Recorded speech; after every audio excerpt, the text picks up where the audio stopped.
whole lot of loving is what we'll be bringing. We'll make you happy. Hello and welcome to episode 20 of Schools with Heart. For those of you who bought my books and faithfully watched the first 19 videos, I want to say before we begin today that I am so incredibly proud of you. No, I don't know you yet, but I know you're out there and you're doing your best to implement as many of my ideas as you can in the short time that you've known me. Yes, there's a lot, my friends, and there's a whole lot more to come. So my advice for today, before we begin a brand new focus, is to take a deep breath and remember the words of General George Patton, who exhorted his troops on the night before what his soldiers all knew would be a fierce, fierce battle. He said, "If a man does his best, what else is there?" That's a quote I've had on my wall for years, one that my students know by heart. It supports my good, better, best focus, and I want you to apply it now. If you're doing your best right now to make your SEL posters, your bulletin boards, your Truth Rock, you're reading my books, watching my videos, and you're introducing the skills of independence. And now if you're feeling overwhelmed, I want to remind you that I've been doing this for more than 30 years.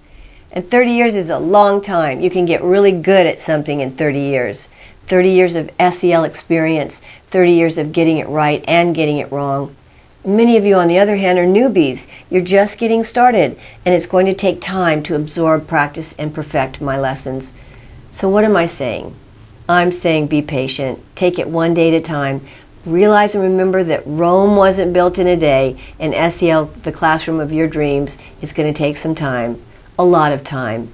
Give yourself at least a year, maybe two, to feel confident, to see extraordinary results. And whatever else you may forget, don't let it be this. Your SEL focus has to be number one. That may be your biggest challenge. It's so tempting to put the academic needs of your students before their social and emotional needs. At this point, I can only ask you to trust me on that. I pray the day will come soon when it will be proven out before your very eyes as your own students begin to flourish as a result of your SEL focus. And then you'll be able to testify of the truth to others.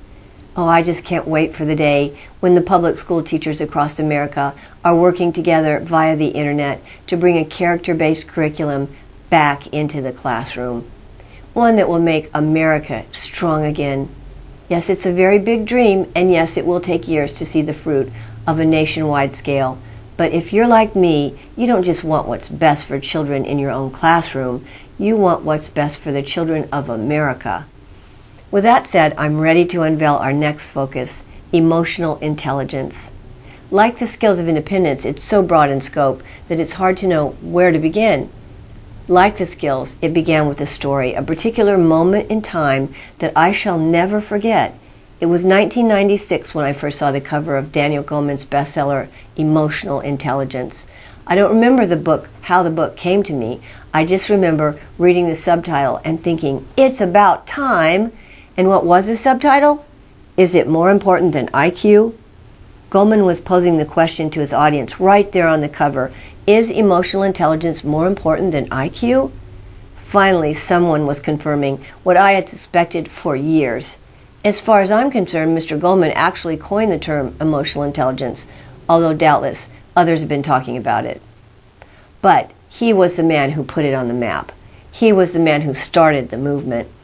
It would be years before educators even gave the book a second glance. In those days, everybody was obsessed with high-stakes test scores. Although no one ever said it to my face, I know they considered my focus on emotional intelligence as fluff.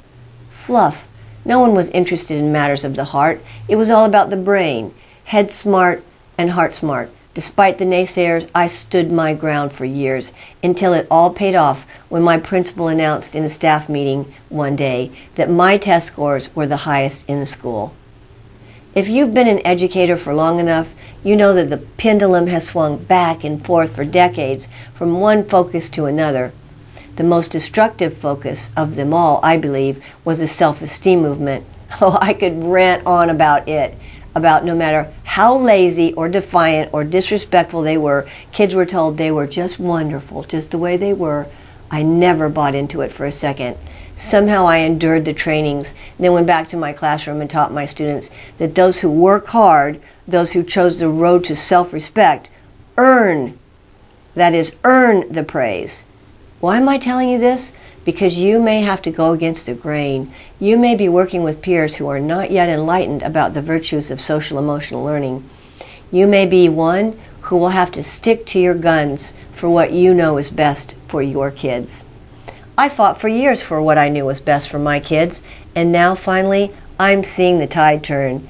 Yes, the pendulum is swinging again, but this time in the right direction, in the direction of social emotional learning. Perhaps you're wondering why it's swinging. I have the answer in one very unorthodox explanation. Kids are really messed up these days. They need help dealing with social and emotional issues, with issues of the heart. In short, people are finally, thank God, realizing that emotional intelligence is more important than IQ. Thank you, Daniel Goleman. 25 years after you wrote the book, people are finally waking up. So now you're wondering, I hope, how I teach my students to be emotionally intelligent. Let's start with what I'm doing right now in the third trimester of the school year.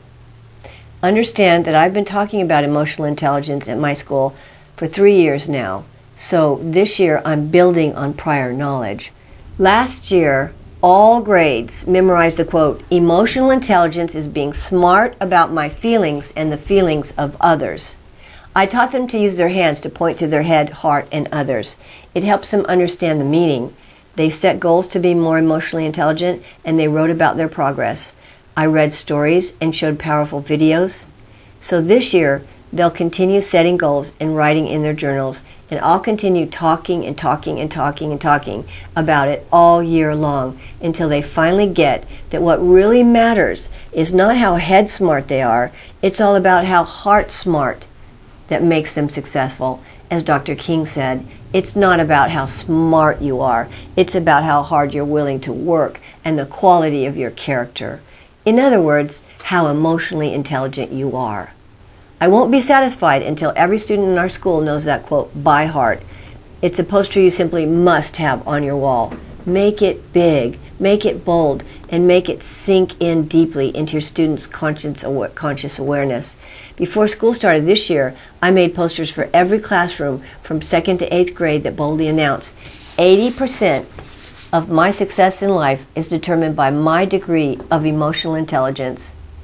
In other words, how heart smart I am. In each class, we already talked about that quote. What does success look like? What makes a person successful in school, in life? Who do you know who's successful, etc.? Talk about it. Then we really talk about the 80% statistic. They must understand that a head smart deficit can be overcome by a high degree of emotional intelligence, and that the more emotionally intelligent they become, the more successful they'll be. This is great news for kids who struggle academically, for the kids with learning disabilities, for the kids who are coming from behind. It gives them hope. That's huge. You see it, don't you? You have to see it. Without hope, kids give up. They hate school. We launch them on a road to failure. It's no wonder that so many kids turn to drugs. Without self-respect and a sense of purpose, they wander aimlessly through life. And we, the teachers of America, are much to blame for not giving them the tools, the inspiration, and the support they needed as youngsters. You've heard it said that one great teacher can turn the tide in the life of a child. I challenge you today to be that teacher. In part 2 of Emotional Intelligence, I'll tell you in very specific terms more about the hows of teaching social intelligence. Remember, I'm not here just to tell you what it is and that you should teach it. I'm here to show you how. Right now, if you haven't already, do your part and hit that like button to get those algorithms broadcasting these videos all over the internet. There's power in one. And make sure you already hit the notification bell next to the subscribe button so you get my latest video right away. God bless you, and God bless the United States of America.